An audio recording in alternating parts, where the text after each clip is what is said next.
Pag-ibig na walang edad.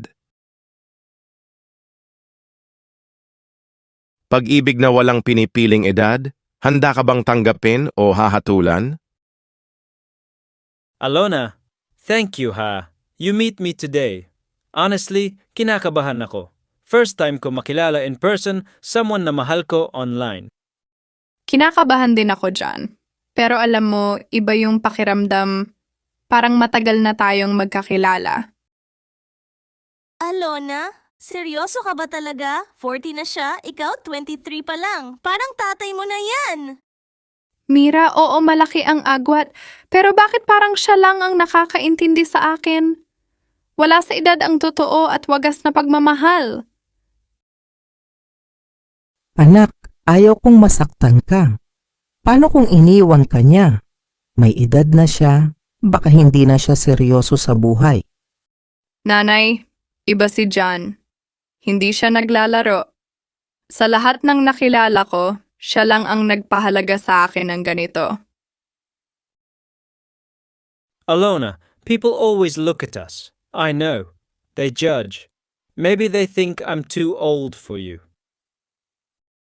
Hayaan mo sila, John.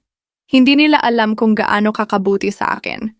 Ang mahalaga, alam nating totoo ang nararamdaman natin.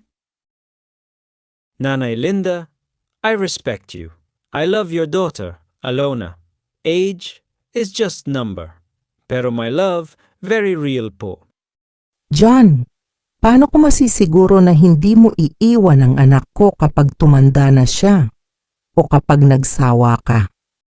I will not leave, I promise. I want to grow old with her. I will take care of Alona, every day, forever. John, kahit ilang taon pa ang pagitan natin, ikaw ang pipiliin ko. Kasi sa'yo ko naramdaman kung paano mahalin ng totoo. Thank you, my love. Thank you for trusting me. Kahit against ang mundo, I will stand by you.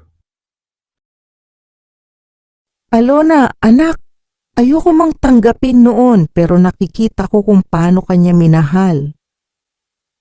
John, ipakita mo sa akin araw-araw na hindi biro ang salita mo. Yes po, Nanay.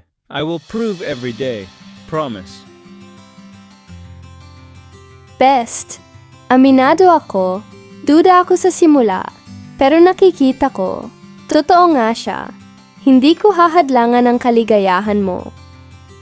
Salamat, Mira. Kailangan ko ng suporta, lalo na sa laban na ito.